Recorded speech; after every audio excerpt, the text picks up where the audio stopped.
You are listening to Radio Free Humanity, the Marxist-Humanist podcast. My name is Brendan Cooney. And I'm Andrew Kleiman. To hear more episodes of Radio Free Humanity, to read more about the issues discussed, or to join in the conversation, please visit marxisthumanistinitiative.org. You can also make a donation to the podcast there on the website. While our podcast is hosted by MHI, the views expressed by the co-hosts and guests of Radio Free Humanity are their own. They do not necessarily reflect the views and positions of MHI. In this episode of Radio Free Humanity, we have three guests, Ravi, Bali, Michael Fitzpatrick, and John Gillott. All three are from the UK.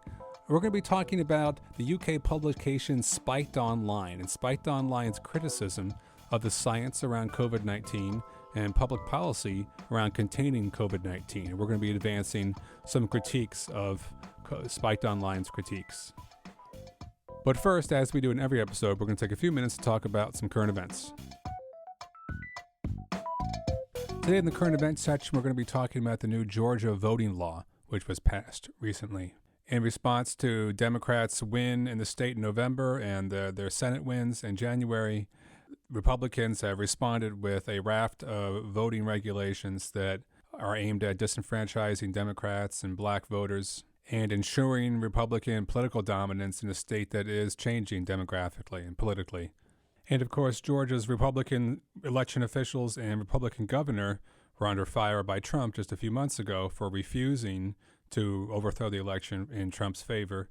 But unless anyone thought that was from some deep moral high ground that they stood on, here they are a few months later passing laws to lay the groundwork for Republicans to overturn future election results. Yeah.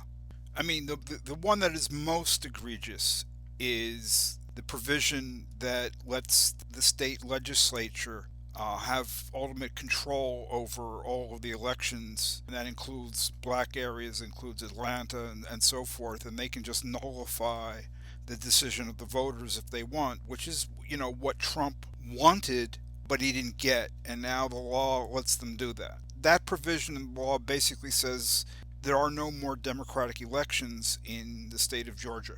Because the state legislature can determine who's the winner. They can say nothing in Atlanta counts because it's a corrupt city, with the whole Donald Trump line, which it basically comes down to these are not real Americans. They're blacks, they're liberals, they're Jews, they're whatever they are. And that's a very widespread feeling on the right that they're like the only real Americans, So the rest of us don't count, and our votes shouldn't count and so forth. Yeah, and none of this is surprising, right? I mean, we've seen this coming for years. Everyone's been talking about how the demographics and politics of the country are changing in ways that are going to make it harder and harder for Republicans, if they keep pursuing these types of politics, harder and harder for them to win elections in a lot of places. And their really only chance of maintaining dominance as the party of white nationalism is through overturning democratic institutions and finding ways to stay in power despite what voters in their areas want. So the real question now is just whether they're going to get away with it or whether there will be some checks on their power, maybe in the courts, maybe in Congress with this H.R. 1 voting bill that the Democrats are kind of trying to pass, or maybe in the streets with people turning out to protest and hold these people accountable. Yeah, and possibly the boycotts might work. Right. There's been discussion of boycotts. Boycott activity. I don't think there's an outright boycott, but boycott activity is beginning against Atlanta-based businesses, Coca-Cola that you may have heard of, Delta Airlines, and the players in the Major League Baseball. They're slated to have the All-Star game in Atlanta, and they're making moves to try to get the league to move that out. And then there's the PGA. Some combination of this might help. The really interesting thing is this. The people who have been studying, the details of election results have said, in particular, the early voting does not seem to have helped the Democrats as against the Republicans. It just shifted the Democratic vote earlier. Fewer Democratic votes came in late, or there was a very minor effect. And so people are saying that, the people who do the real fine-grained, analysis are saying it doesn't look like a lot of this has any impact because people, they vote early, they vote early. If they vote late, they vote late. You cut down on the amount of early voting, they'll just vote later.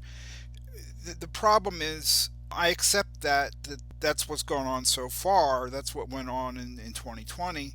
But there's a point that's going to be reached when you're forcing people essentially to vote more and more on election day, and you're cutting down the hours that they can vote, and then they restrict the number of polling places in black areas, and they do all kinds of tricky things to tell people that their polling place is somewhat different than what it actually turns out to be, and they want to cast a provisional ballot, because they were told the wrong thing, and then they don't have a right to a provisional ballot, and they're standing in these long lines, and people in Georgia say nobody can give you food or water, while you're standing in line.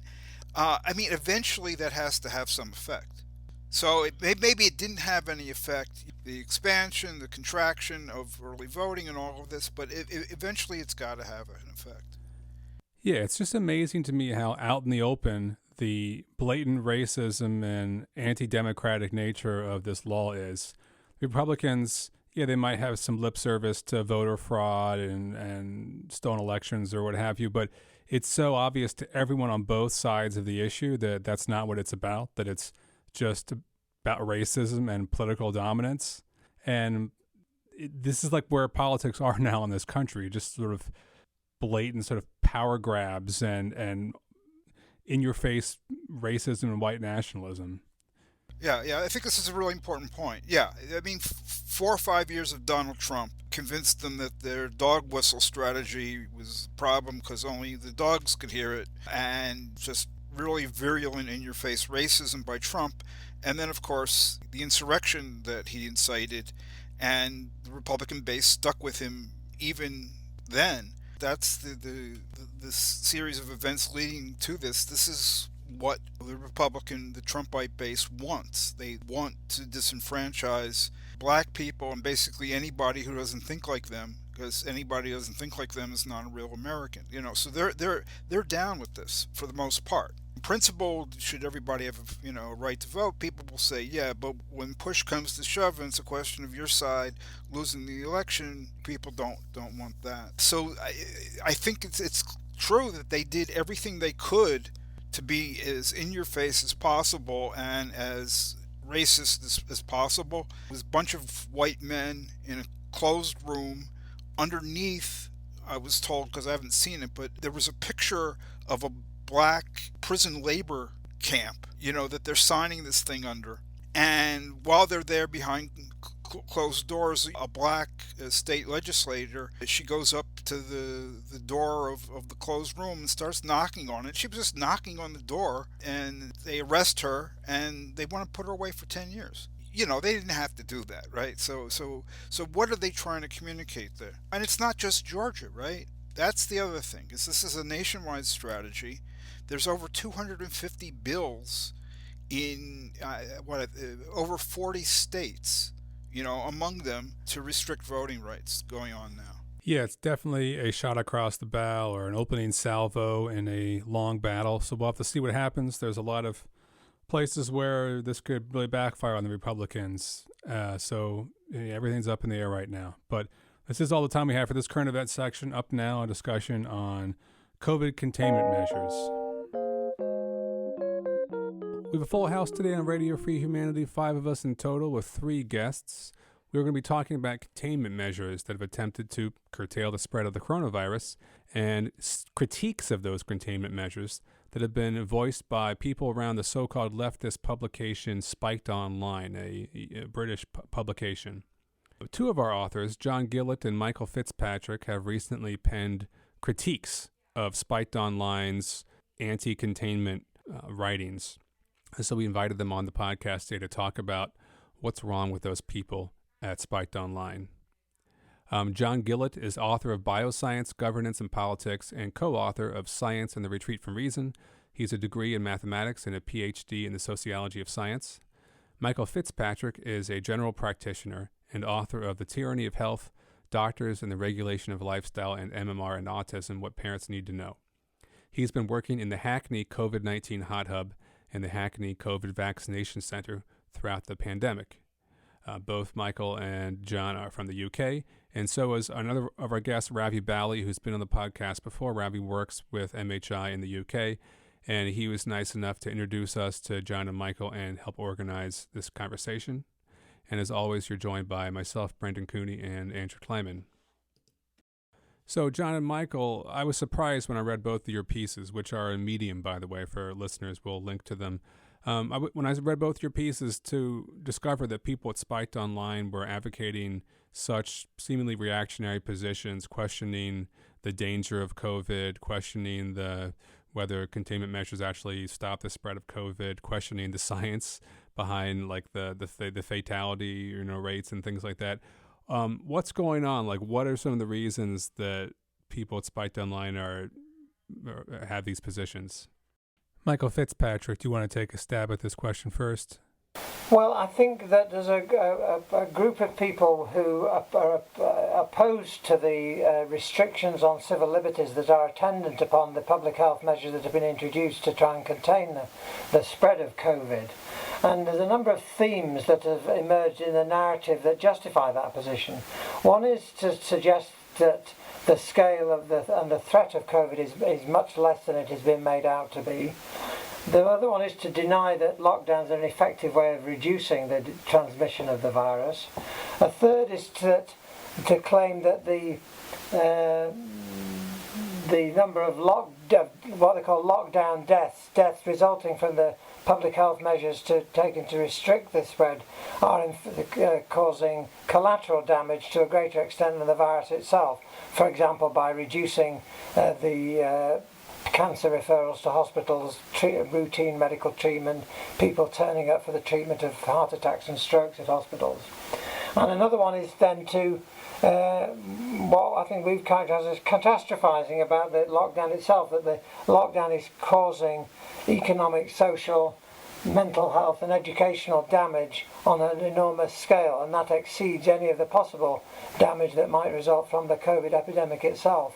So the general narrative is to play down the threat of COVID and to play up the threat of the measures taken to contain it. So here in the U.S., we're used to hearing these sort of criticisms of public containment measures from the right wing, from Trump and his allies and sort of libertarian personalities in the U.S., but we don't hear those positions from the left. And I know, Spiked Online doesn't represent most of the left in the UK, but, is there some ideological element to Spiked Online's criticisms of containment measures that differentiates them from the right wing at all? Is it something that makes it leftist? I would say that the essential themes are similar. I mean, for example, the arguments that some of the more traditionally right-wing libertarian arguments have been more conspiratorial in their outlook. But the general impression has been that, for example, claiming that the fatality rate of COVID is of the same order as seasonal flu, when according to most authoritative assessments is at least 10 times as great. Over the summer there was claims that when the mortality from COVID declined quite dramatically after the first wave, that the level of COVID, there was widespread claim there wasn't going to be a second wave, and that the arguments that claims that we'd already reached herd immunity, certainly in big cities like London, and that therefore the measures could be greatly reduced. There were critics of the lockdowns clung to those arguments, and then basically claiming that the public health authorities were greatly exaggerating the scale of the threat in order to justify the imposition of authoritarian coercive measures. I think that was a recurrent theme, and that you could find that theme in the traditionally conservative tabloid newspapers, in The Spectator, and among some of the contributors of Spiked Online. John, do you want to jump in on any of these questions? Just to add that, I suppose Spiked, some people are writing for Spiked as some conservatives, I suppose, as well, have made arguments which are on the surface of a left-wing character. And there are some left-wing points to be made against lockdown. I mean, it is undoubtedly the case that some of the super rich have got even richer, and some of the poorer people got poorer. I mean, lockdown, well, you could say the pandemic's had that effect, and you could, to some extent, perhaps argue that measures taken economically and politically to deal with the pandemic to an extent have had that effect. So we've carried on, haven't we, with super low interest rates, with asset prices rising. So anybody who had a lot of cash and threw it into the stock market in April, or anybody who already owned a load of shares in tech companies in April has got a whole lot richer. So there are those points to be made. There are left-wing critiques to be made of the way that lockdown measures have been enacted, not just their effects economically, but the point has been made, and it's a good point, it's a fair point by some left-wing people, that the government's done virtually nothing to offer support for people who have to isolate. So you've got a situation in which they say they want to control the spread, but simply paying people a reasonable amount of money to isolate for 10 days might have made a huge difference. And the government's been quite resistant to basic measures like that. I mean, in teaching, for example, they've also been very resistant to just spending a bit of money and opening some church halls, say, to kind of spread the kids around more and, lower the infection, whereas they'll spend millions, billions on throwing money at test and trace in their kind of, their crony companies. So there's all those points to make, which are, I think, perfectly good points. And certainly some conservatives, some people in Spite have made those points. But otherwise, I would agree with the point Mike's making, which is that the kind of themes that you get from Spite are quite similar to the themes from a kind of libertarian right direction. The idea it's a authoritarian imposition rather than a communal response. That's been a theme right from the very beginning of all of them. There may be like 2 or 3 weeks where there was a willingness to say there's something positive about the response to COVID. After that, it was just pretty much straight in with the idea that it's an authoritarian kind of measures to control and clamping down on people. I think, and underestimating the fact that many people saw that measures needed to be taken and acted in a fairly kind of solid, with solidarity to achieve that. We haven't heard from our other guest, Ravi Bali, yet. Ravi, do you have anything to add at this point? I've got a question in terms of who was more likely to comply with the restrictions as they came in, because a lot of people have been saying that in more affluent middle class areas, there was a greater willingness to go along with the restrictions, whereas in poorer and particularly immigrant communities to begin with, there was a great deal more skepticism about whether this was anything to be worried about. Do either of you have any comments on that? Well, I think it's evidently it's much easier for wealthy middle class people to stay at home and work from home. If your work involves working in a factory or a small workshop or a sweatshop, then it's very difficult to work from home. If your income is very precarious and you depend on casual labour to do it, then even if you're unwell, you're likely to turn up to work. So I think no question that all those measures bore down more heavily on poorer people. And that's it. That's the inevitable character of any measures of this sort. I don't think there's any less willingness of poorer people to comply with the regulations. It's just it was more difficult for them to do it. And as the point John made, the government was not subsidising adequately people to self-isolate in such a way as could prevent the transmission of the virus in poor communities. So people were people live in multi-generational households. They work in crowded circumstances. They have to travel to work in crowded circumstances.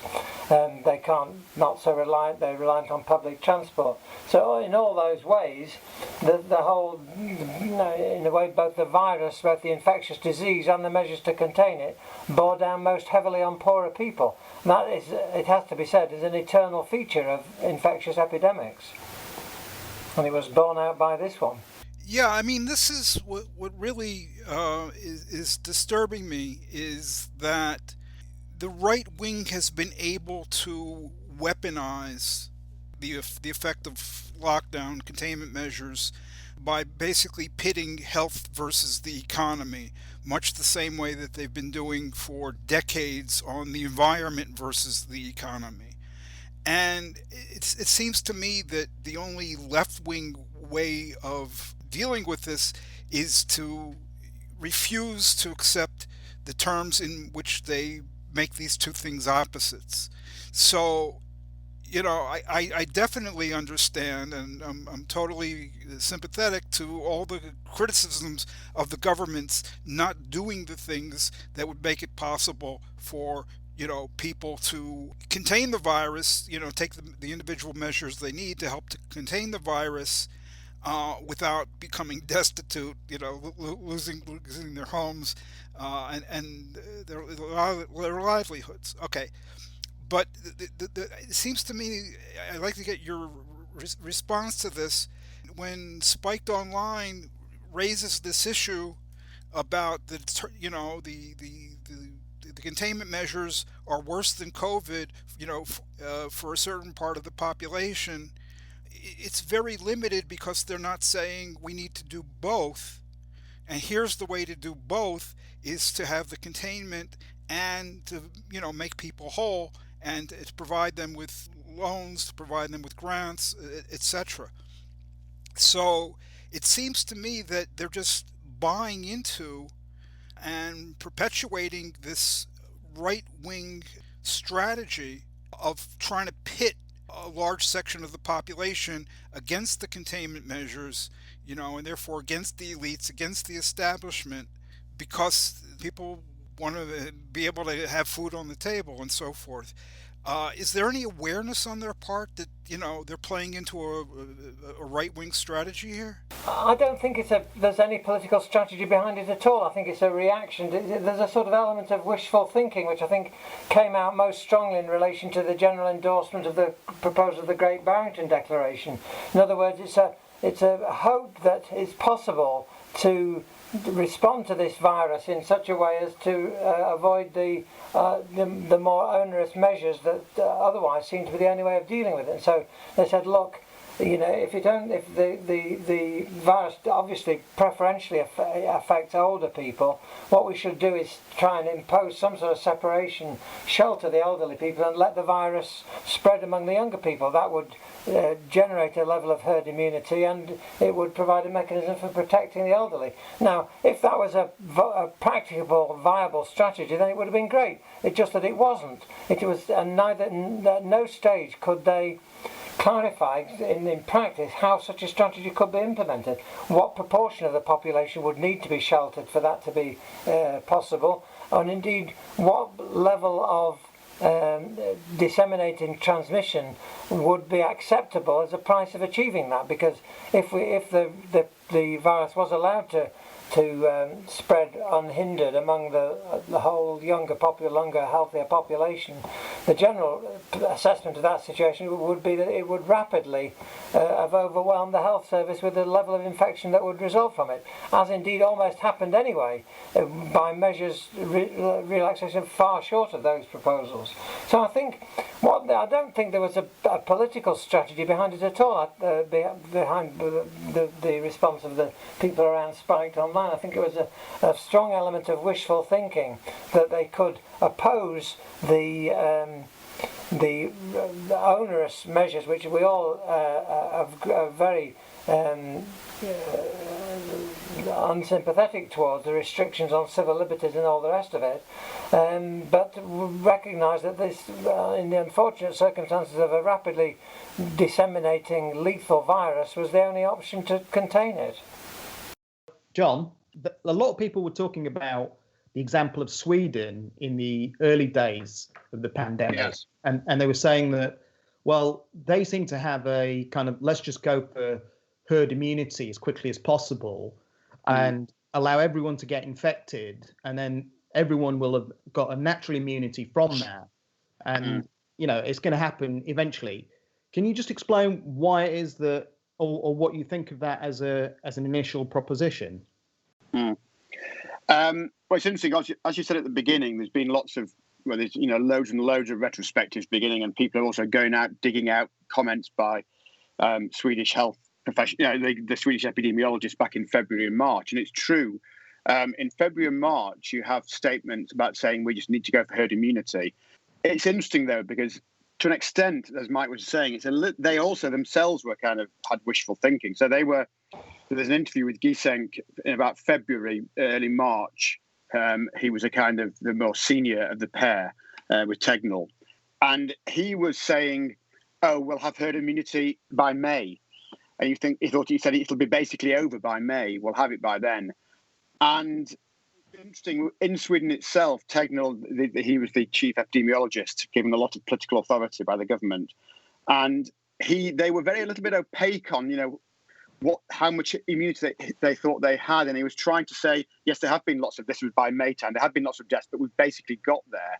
And what was interesting about it, though, is that they themselves, rather like the UK, actually backed away from their bold, plan in February, early March. So at the time, back in February, they're saying essentially this is a respiratory virus. We've got to essentially kind of take it on the chin. We'll have population immunity by May. Things started to get really quite bad there.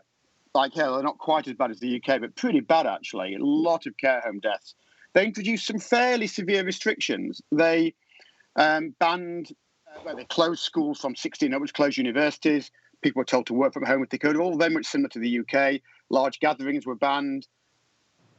Some indoor dining was banned. They some local councils took some rather graphic measures. They tipped a load of manure in a park. So they said, well, we're not closing a park. We're just going to tip a load of manure in it to make it not a place to hang out. So all sorts of things happened and lots of restrictions were brought in. And then come the summer, rather like here, they started to say, well, maybe we've got immunity. But then come the autumn, again, the same thing happened. They started bringing in more clear restrictions again. So I think you could say that Sweden didn't go for the absolute full lockdown the UK did. But you see the same pattern where when it clearly was getting bad, they introduced quite strong restrictions, then eased in the summer, and then came back again in the autumn and winter. As to why they didn't go for the full lockdown compared to here, there's lots of arguments and debate about it and what's the right comparison. I mean, I think one general point to make about this is that, and it's to an extent, countries have followed the severity of the disease. So the UK was particularly badly hit in March, in a similar way that New York was, say. It's a global city, vastly connected, and the disease got a really strong grip. And it took a long time to get on top of it with a lot of deaths. To an extent, the same thing did happen in Sweden, but to a lesser extent, somewhat. They also had some natural advantages. They got the highest, probably the biggest one is they got the highest single home occupancy, I think, and certainly within Europe, perhaps maybe, I don't know the global figures, but it's a strikingly high single home occupancy. Stockholm is quite a dense city. People say, they say it's not that, but the rest of the country is also quite spread out. So but there's occupancy is quite a big thing. They're generally a reasonably compliant population, so they could achieve quite strong social distancing without necessarily having to have formal laws in every area of life. So one way or another, it without quite the measures of the UK. On the other hand, they were also badly hit, and the measures were more severe and more illiberal than some of the champions of Sweden would have you believe, really. And again, just to kind of go back to echo on the same point, but talking about what Mike was saying, I think the main thing is that for a while, people thought we could kind of push through it. Giesenk did in February, Boris Johnson did in early March. But it's when it became clear that it was just too fatal at an individual level, too infectious, and therefore too fatal at a collective level, that these measures were brought in. And the countries which were hit the hardest tend to bring in harder measures. I mean, you could point perhaps to, I'm trying to think of countries in the world or people in the world who were prepared to say, it's really bad, but we're still going to push through it. I mean, obviously, you could say Bolsonaro, perhaps in Brazil, is of that kind. But certainly in the UK, there's virtually nobody who was prepared to say, yes, you know what? The infection fatality rate is 10 times flu, but I don't care. We're going to push through. It's a really striking thing that nearly all of the lockdown skeptics are also, to an extent, COVID skeptics. They all want to downplay it. You could say they all kind of lack the courage of the convictions in a way. They're not the full Bolsonaro. They're not prepared to say, just get a grip. Because they just realise it's too bad, and they realise how unpalatable that message would be. So they're constantly scratching around trying to downplay COVID. But when the reality is staring them in the face in March last year or in January this year, it's striking how quiet these people go. So we have people shouting again now. We had people shouting in the summer, But in March, they were pretty quiet. And in January, they were pretty quiet as well, actually, when the reality of NHS being overloaded was there and it was plain for all to see. You know, like here in the U.S. or in Brazil, it seems obvious when Trump or Bolsonaro is downplaying the danger of COVID that it's purely for, political advantage and short-term political advantage. Why do the people on Spiked do it? Like, what is is it some ideological predisposition? Is it just hoping to get some more views by expressing a populist point of view? Is there some kernel of reason behind this sort of skepticism? The ideological presupposition of it is the established view that these public health, there's been a whole history of them going back over the last 20 years, and most recently they're going back to AIDS and the mad cow disease and swine flu, that the narrative is that public health authorities promote fears and scares around these sort of issues as a device for both bolstering their own legitimacy and, in a sense, for legitimising a more authoritarian sort of a regime within society as a whole. And I think that narrative was one which was taken off the peg and applied to the COVID scenario. It didn't work for the COVID scenario because these other threats were greatly hyped up and they were very insubstantial. And as the familiar saying goes, the boy who cried wolf many times and then the wolf finally came, and the wolf did finally come because COVID was every bit as lethal and as transmissible as the early projections said, whereas the early projections around swine flu were hopelessly inaccurate, and earlier scares about bird flu and other diseases were hopelessly inaccurate. The projections about the possible death rate of COVID were remarkably accurate, and indeed to some extent were superseded by the actual events. The Patrick Vallance, the chief scientific officer, said at an early stage 20,000 deaths would be a good outcome from COVID, and people thought that was rather scaremongering, and the traditional discourse was scaremongering was a device to promote fears to legitimise a repressive policy. 20,000, as we know, has now been exceeded by a factor of half a dozen.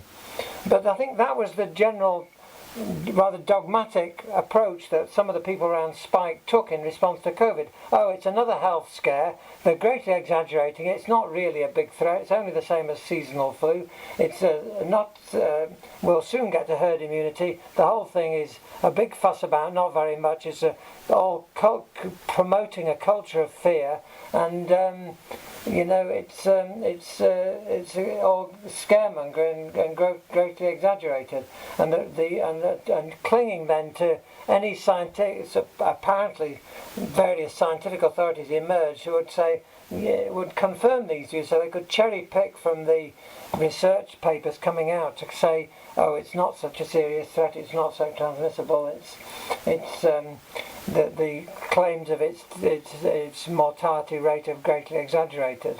And so I think was the outlook that influenced some of the people around Spiked and caused them to lose their way in response to this whole crisis. And the irony of it, of course, is that the claims that the government wanted to introduce an authoritarian policy were actually the exact opposite of what the government. People like Trump and Boris Johnson's initial response to the thing was, don't worry about this, we've got this all under control, don't panic, keep it all, we've got great scientists, we've got the world leading public health system, we've got this under control. They might not be able to deal with this in China, but we can handle this. And as we know, and their whole inclination was against, especially Boris Johnson didn't want to have restrictions on social and economic activities and close schools and all the rest of it.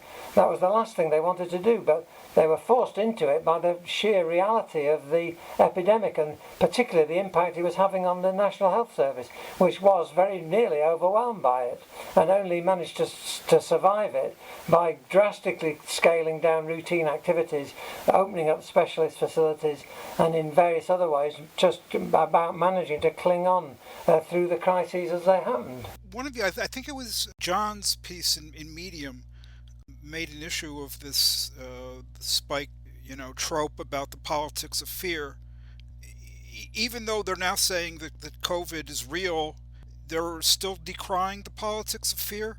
And I'm having trouble with that, actually. If the magnitude of the deaths and stuff from COVID is as real as most of us think it is, who's ramping up fears that shouldn't be ramped up?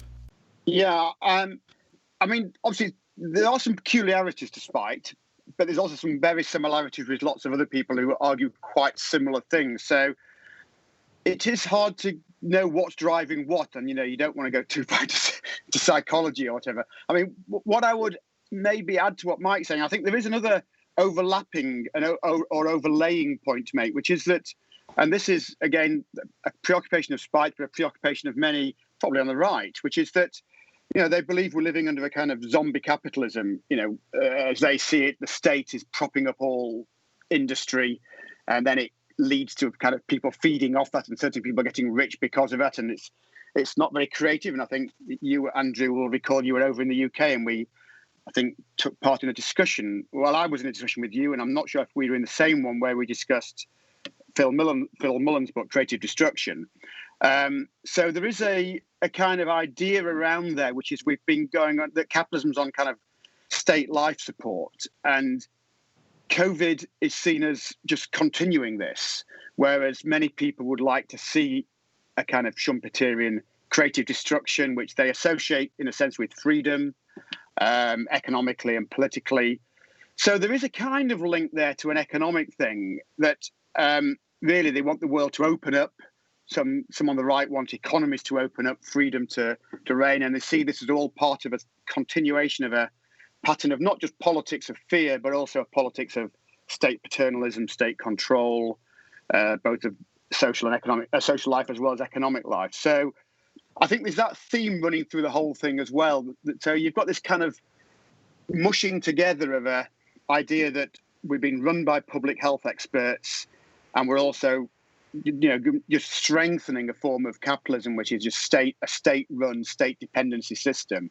And COVID is just a continuation, an extreme example of that. So the argument then becomes that is more dominant than scientific facts, and some people believe that the science we're being told about COVID is distorted by that pattern of politics, and therefore that's where the exaggeration comes from, because it's exaggerated in order to sustain that pattern of politics. Or even if it's not deliberate, they're saying that just everyone's inclinations is to go in that direction. So they all think it's exaggerated. But as I say, when occasionally the reality really stares people in the face, these people do tend to go quiet. It is noticeable how quiet people went in January, and then to an extent, last March. And we can see it now on the continent. I say on the continent, in mainland Europe, where the cases are rising again, and they're facing the same kind of problems that the UK faced in January. They may be able to finesse it with summer and spring, with spring and summer coming on, but the reality of COVID just keeps reasserting itself, through all the politics and through all these debates. I mean, I've got a question for both of you now, Mike and John, which is that, Mike, you spoke about how the threat posed by previous infections, such as swine flu or avian flu or what have you, were greatly exaggerated. And John, you've spoken or written in the past about the precautionary principle and how taking the worst case scenario and projecting that into the future and anticipating that as what you need to basically be prepared for is not necessarily the best way for society to organize. And I'm just thinking, if you're faced with something that's newly emerging, what is wrong with that precautionary approach? If you are dealing with something that you don't know, it's still at too early a stage to be able to have hard data that will give you that much information. Is the precautionary principle always a bad thing? For a good example of the damage caused by the precautionary principle in action, you only have to look at the recent suspension of the Oxford AstraZeneca COVID vaccine in various parts of Europe, where the most minor association of a serious side effect of the vaccine led to the suspension of the programme, with the result that the which has that subsequently reversed on a precautionary. That's a clear-cut illustration of the precautionary principle in action. Oh, there's a potential problem with this. We should suspend it until we know for definite. When actually even the most preliminary investigation of the figures showed that closest association, there was no causative relationship whatsoever between these thromboembolic phenomena and the COVID vaccine. But in the meantime, the vaccine's been suspended. Confidence in the vaccine, already a bit shaky in many European countries, has been very badly affected by it. So the actual consequence of that will be is already significantly slowing down a progress of the vaccine, which is already proceeding very slowly in Europe by comparison with the United Kingdom. The consequence unquestionably will be a significant increase in mortality that could have been avoided as a consequence of this deployment of the precautionary principle. So, the precautionary principle is a real thing. It is a real part of the wider culture of fear and an outlook of cautionary outlook towards society, which has been prevalent over the last 20 or 30 years and is unquestionably a pernicious influence and reflects a diminution of the whole concept of human subjectivity and its capacity to act in the world. That is a real thing. But there's a sort of tendency in some of these discussions to say, oh, we've got the COVID viral COVID-19 disease here, and we've got the culture of fear over here. But these are not commensurate categories. We need to work out the mediations of the relationship over particular instances. And I think this vaccine thing is a good illustration of that. But in the wider question, the actual reality of the COVID virus seems to have been a much more significant force in society than the culture of fear around it. And what about the idea that there's been the process of approving these vaccines has been rushed, which is why a lot of people are suspicious of their kind of efficacy and their safety? How would you respond to that? Well, I respond to this every day because I've been working in the COVID vaccination centre for the last 3 months, and people say, "Oh, it's been rushed," and you say, "Thank God it's been rushed." There's 1,000 people a day in January who are dying of COVID in this country, so there is some urgency about the development of a vaccine, and it's it's a world historical achievement to have developed a vaccine at this pace, and actually one which has been shown to be remarkably effective. So yes, it has been rushed. Thank God, it needed to be rushed. Does that make you question its safety at all? No, because what's been very clear is the mechanism of its approval has proceeded, and this is the innovative character of this introduction, by conducting in parallel what traditionally has been done serially, so that all these processes of development and manufacturing and approval and testing have been conducted in a very efficient and timely manner. It goes to show if you throw enough money at something, then that's the real distinctive feature about this program. You can achieve in a shorter period of time an effective result without compromising on safety. And there have been 25 million doses of this vaccine been used in this country over the last 3 months, and so if there was going to be any major acute complications, I think it would have been apparent by now, and we're very pleased to say that we haven't seen such complications. Can we guarantee there won't be in the long run? Of course not. We'll have to wait and see on that. But the balance of benefit to risk, I think, still lies very heavily in terms of using the vaccine and the vaccines that we've already got. Hey, we're going to return to this conversation in just a moment, but first, as we do in every episode, we're going to take just a few minutes to hear from Anja Clark, Organizational Secretary of Marxist-Humanist Initiative, the organization which sponsors this podcast.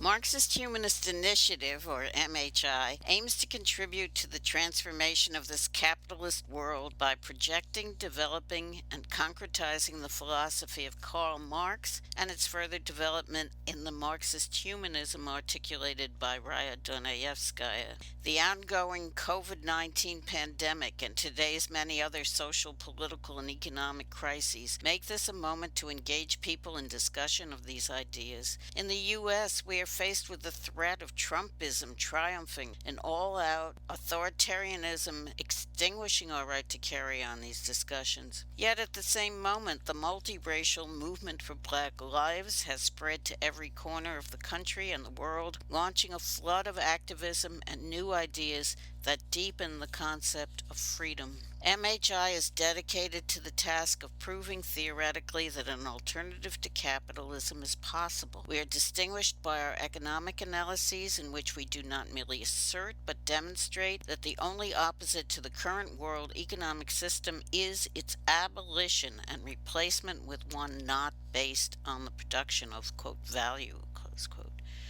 Because capitalism cannot be fundamentally reformed, attempts to reform it lead to an intensification of state capitalism, not to socialism. We are not a political party, nor are we trying to lead the masses who will form their own organization and whose emancipation must be their own act. But we have seen that spontaneous actions alone are insufficient to usher in a new society. We seek a new unity of philosophy and organization in which mass movements striving for freedom lay hold of Marxist philosophy of revolution and recreate society on its basis.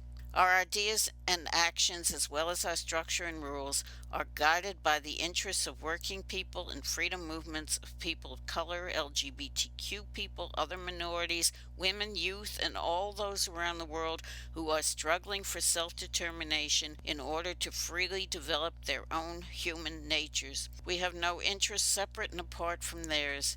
To this end, we open our website to the widest possible dialogue with people around the world. We intend to practice as well as espouse a two-way road between our organization and people outside it as essential to developing a single dialectic in the relationship of theory to practice, and as the way to assure the survival of Marxist-Humanism. Please join us.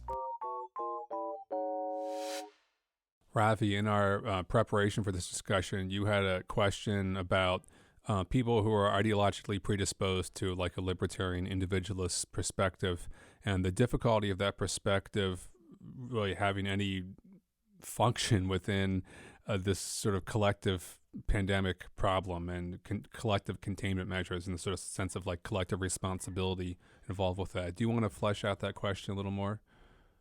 It just seems that if you are trying to question like government lockdowns, and I know Mike's article on Medium was saying that there needs to be questioning of whatever government measures come out, and the justification isn't completely led by the science, and there's supposed to be some level of balancing out what is necessary to contain the virus and what is an overreach in terms of restricting people's freedom in a way that isn't really going to make much difference.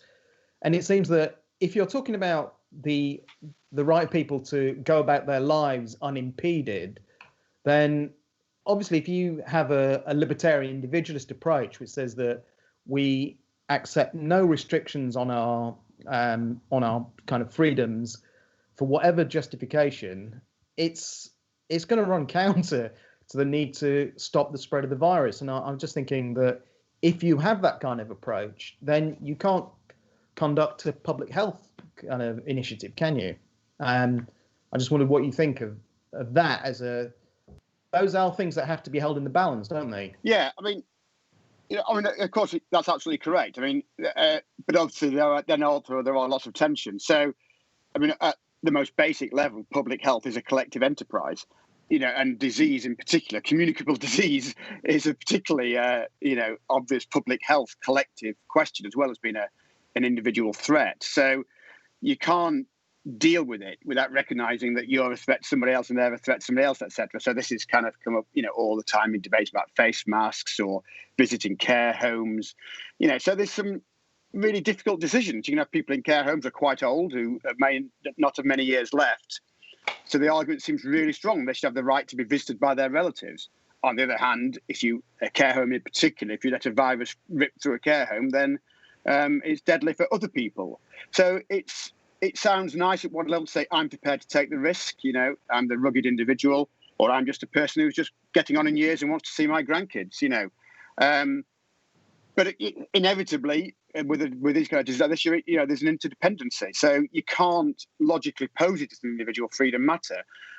Having said that, of course, restrictions brought in, especially by a government that I am not supportive of, or if you live under even more authoritarian regimes around the world, then clearly measures to contain a disease, which could be perceived to be completely right and proper public health measures, can also be very authoritarian measures at the same time. So there isn't a simple solution to this. There isn't a simple argument one way or another.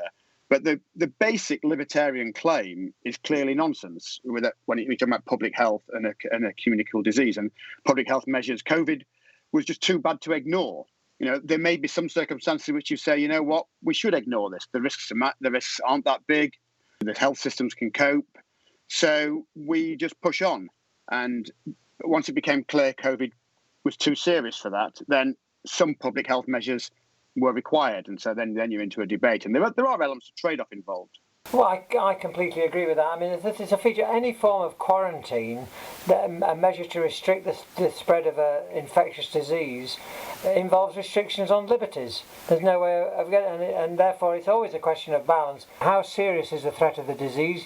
What is its fatality rate? What is its rate of transmission? What is its mode of transmission? All these factors are on one side of the thing. The other side of it has to be considered. What is the impact of the restrictions and how restrictive are they?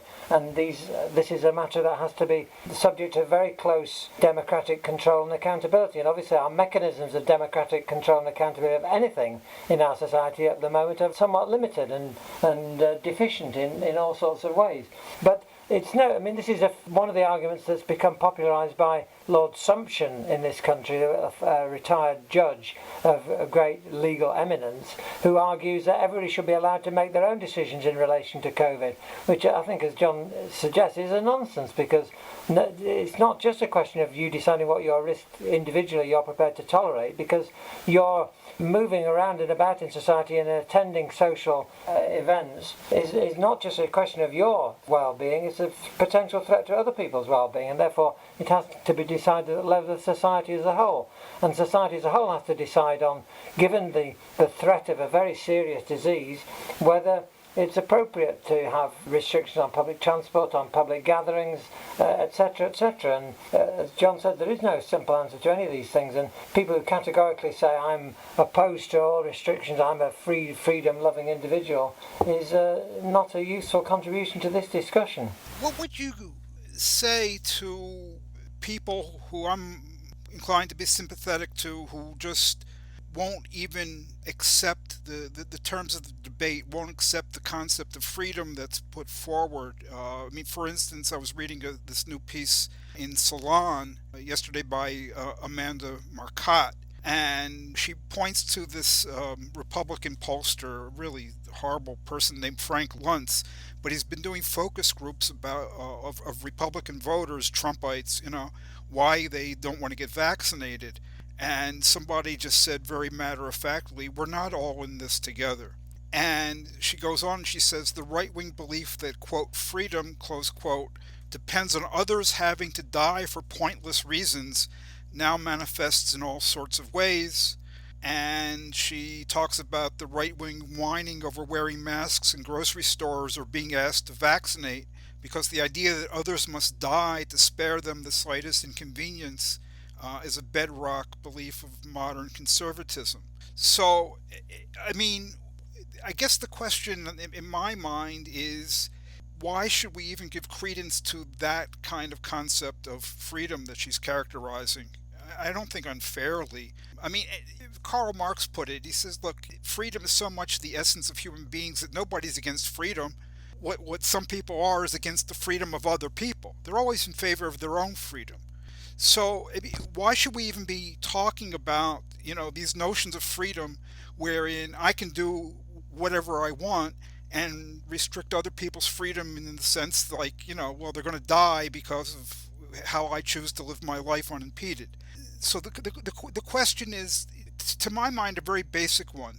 Do we want to accept the terms of freedom versus public health that the right wing is using to frame the issues. We live in a society where people have adopted it. It's a very fragmented and atomized society. People take all sorts of extreme views to extreme conclusions, and that we have to engage with these discussions. And that's the reality of the situation. We have to engage in a public discourse with people who are anti-vax, who are people who are anti the sort of sensible restrictions that we all think are sensible to deal with the disease. That people take all these views. Well, we have to engage in these discussions, through whatever mechanisms that we have to do them. I think there's any point bemoaning the reality that people adopt extreme and apparently irrational outlooks on these various things. We just have to keep engaging in the discussion. Yeah, but one way it seems to me to engage in that discussion is to say, well, you're talking about freedom, but that's freedom for you. It's not freedom for everybody that you're referring to. So why should I have to take that on board? Well, I agree. Obviously, there's freedom as a big political, not a big political, as a political theme. There's also freedom at a very simple individualistic level of wanting to do things, and lockdown stopping you doing things. So our liberties have been curtailed quite strongly through this. People can't visit sick parents or grandparents in care homes. That's quite a thing. So I think I have some sympathy with people finding that very unusual, very frustrating. And the same goes for really, you might say, mundane thing. Teenagers want to socialise. Now, you could just say, get a grip. It's only been a year, but a year is a long time in a teenager's life. So all these things affect different people in a different way. And some of the things people are chaffing against, you don't have to be a right-wing anti-vaxxer to chaff against some of these restrictions and to realise that they are quite an imposition. So I would probably want to tease things apart a little bit. I mean, certainly I'm struck in the UK. I am a little bit surprised that people you might think are fairly sensible are voicing anti-vaxxer sentiment. I mean, Mike and I were talking about this group that's kind of pulling together all the kind of some of the critics of lockdown in academic world, the Heart Group, and they've carried a strongly anti-vax article, which is I was a little bit surprised by.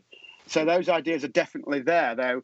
Maybe I would be proved wrong, but I will be surprised if Spike starts becoming anti-vax, for example. So that kind of bold libertarian, all government's terrible, I'm not going to get vaxxed, all this kind of stuff. The Bill Gates conspiracy, putting a chip in me stuff, all this nonsense. There is that strand, but there are plenty of ordinary people who find lockdown oppressive, and in some ways it is oppressive. So I do think we do need to disentangle this a bit and accept that there's kind of different shades of grey in this, without obviously going to the bigger picture that Andrew's raising, which is what is freedom, more collective notions. These are all very important points, but there's also just that simple, grounded desire to do ordinary things, which is not a terrible sentiment. We are living through an unprecedented restriction on liberties, necessary in many ways, of course, in my view. But these things will keep coming up. I mean, now, what if the government in the UK doesn't start? You were saying at the beginning, Ravi, that 21st of June, it's meant to be all over. Well, what if the government decides, and some people are saying, hey, should we carry on being cautious? But I think it becomes a legitimate argument. What is the balance between continuing restrictions and allowing people to start living a more normal life again once, say, more than half the population is vaccinated? That's a debate you've got to have. And it's not obviously wrong to say that these restrictions aren't making sense if people, if they were to continue. So there are some quite sensible debates and discussions to be had, I think, in that area, as well as there are, of course, the people you're talking about, the absolutely committed opponents of any kind of government action.